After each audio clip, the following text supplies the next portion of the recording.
واقعی عقل مند خواتین اس بیان کو سنیں گی تو وہ جو مسکنسپشن پیدا کیا جاتا ہے کہ جناب اسلام میں عورتوں کو آزادی نہیں ہے، جناب اسلام میں عورتوں کے لیے گھٹن ہے، اللہ اکبر، ذرا پہلے اسلام سے پہلے کے حالات پڑھو اور اس کے بعد اسلام کے آنے کے بعد عورتوں کو کیا شاندار مقام میرا دین دیتا ہے۔ اللہ کے نبی نے دا بیسٹ لوگوں کی جب مثال بیان کی، بہترین لوگوں کی مثال بیان کی، تو نبی پاک فرماتے ہیں، ترمذی کی حدیث ہے، سب سے بہتر وہ ہے جو اپنے اہل کے لیے بہتر ہو، یعنی اپنی فیملی کے لیے بہتر ہو، اور آقا فرماتے سنو میں تم سب سے زیادہ اپنے اہل کے لیے بہتر ہوں۔ نبی پاک سب سے زیادہ اپنی فیملی کے لیے بہتر۔ نبی پاک علیہ الصلوۃ والسلام سے ایک شخص نے پوچھا، حضور شوہر پر بیوی کا کیا حق ہے؟ تو آپ نے فرمایا جب وہ کھائے یعنی شوہر کھائے تو بیوی کو کھلائے، جب لباس پہنے اسے بھی پہنائے، اس کے چہرے پر نہ مارے، اسے بدصورت نہ کہے، اور اگر سمجھانے کے لیے اس سے علیحدگی کرنی پڑے تو گھر میں ہی علیحدگی کرے۔ اللہ اکبر۔ ایک بار حضرت عمر فاروق رضی اللہ عنہ کی بارگاہ میں، سنیے گا بڑا دلچسپ واقعہ۔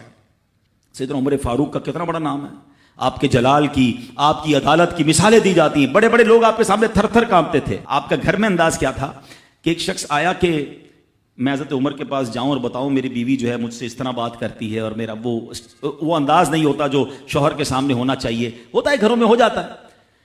تو حضرت عمر کے دروازے پر پہنچا نا، تو اندر سے اسے سیدنا عمر فاروق رضی اللہ تعالیٰ عنہ کی زوجہ ام کلثوم رضی اللہ تعالیٰ عنہ کی ناراضگی کی عالم میں گفتگو کرتے ہوئے سنا۔ وہ حضرت عمر سے بات کر رہی تھی، تو وہ شوہر سوچنے لگا کہ میں تو اپنی بیوی کی شکایت لے کر آیا تھا، حضرت کے تو گھر کا بھی معاملہ ہی ایسا ہی ہے۔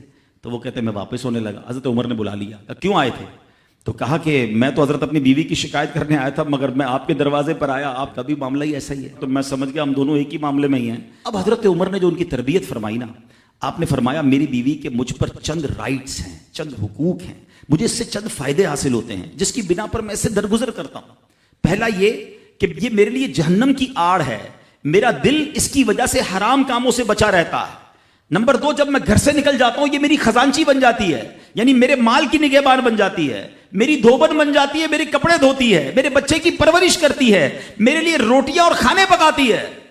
تو وہ شخص کہتا ہے یہ سارے فائدے تو مجھے بھی اپنی بیوی سے حاصل ہیں، تو میں تو کبھی درگزر سے کام نہیں لیتا، وہ مجھے کہتی میں اسے لڑنا شروع کر دیتا ہوں۔ کہتا آج آپ کی بات سے نصیحت مل گئی، اب میں اپنی بیوی کی چھوٹی ماٹی باتوں کو میں بھی درگزر کر دوں گا۔